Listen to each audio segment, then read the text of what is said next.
Complete the following phrases for me, please. Mirror, mirror on the wall, who's the finest of them? Roses are red, violets are blue, sugar is sweet, and I love you. Life is like a box of you never know what you are going to. That's a fact. That's a fact.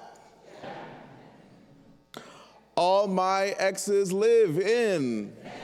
Oh, everyone knows that one. All right. Sweet Caroline. Nationwide is on your. Oh, I see some Geico people here too. Okay. All right. Interesting. Now, how many of us, upon knowing the beginning of those phrases, can complete it with our eyes closed and not even thinking about it? Apparently, it's a lot of us. We seem to be creatures of habit. We like things that rhyme. We like things that are reasonable.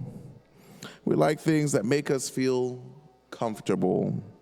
But why is it that those things are obvious, but sometimes the love of God is not all that obvious to us?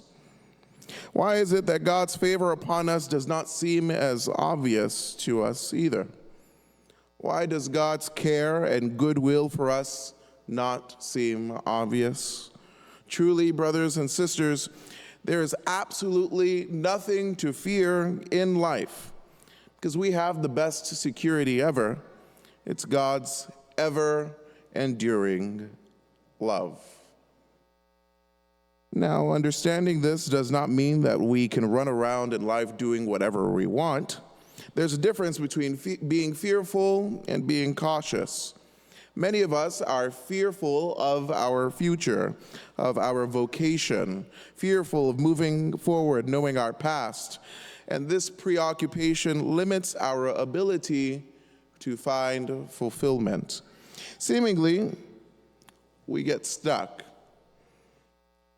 On the other hand, being cautious illustrates a doubt that seeks clarification, imploring wisdom and discernment, and does not doubt oneself, but understands our own limitations. In fear, the security that God offers us is lost on us. In caution, we recognize our own limits. However, here's where we ask ourselves, or ask God, God, what do you have in store for me? To understand the scope of this question, it is important to understand who God is. God is the one who made the skies and the seas and all that they contain. He made the elements and has given us the ability to understand these resources and make use of them in ways that vary and develop from century to century. God gave us a free will to choose him or to reject him, even though he created us for himself.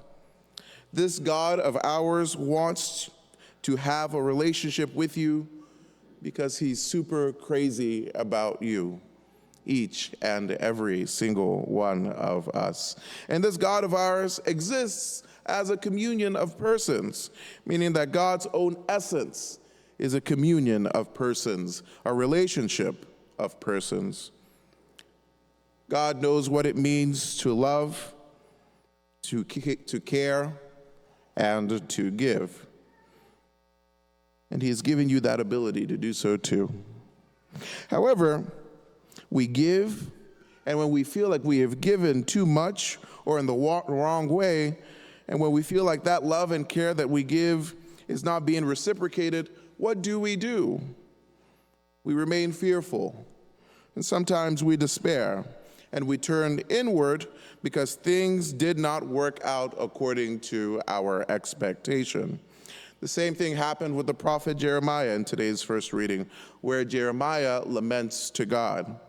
Jeremiah was persecuted for his advice and warning that he shared to the people of God. Yet, Jeremiah turns to God and remembers the God who sends and remembers the God that restores and has our best intention at heart.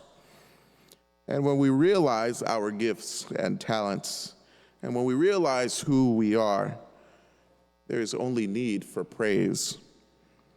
Dare I ask, do you like who God has made you to be? Yes, that is a loaded question, but it is a simple one. Does self-doubt hinder you from being the best version of yourself? It may seem like a common thing that self-doubt comes to play and we compare ourselves, but what is there to compare when we are just as wonderful in God's eyes as the next person? St. Paul, in his letter to the Romans, recalls that sin came into the world and therefore death.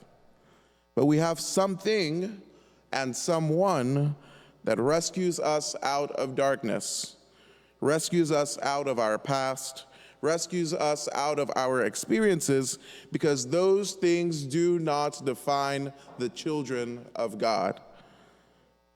And you are a child of God. And God intentionally welcomes you to his grace day after day, as proven by the love of Jesus Christ, an intentional love that allows you to participate in the fullness of life without limit and without end, as long as you remember that you are not alone. He is with you, right there to accompany you, to lift you up, and to empower you to continue on the journey. And for this reason, brothers and sisters, Jesus instructs his 12 disciples and sends them on this mission. He does not send dogs on this mission. He does not send plants on this mission. He might send Father Christopher Plant, but regular, normal plants, he does not send on this mission. He does not send any other living being that's not human on this mission. He sends you and he sends me to proclaim a love that exists forever in your own very self. Yeah, people may not like you. Sure, people may not accept you. Yeah, people may not want to be around you. People may not need you. But so what? God has need for you. After all, you exist.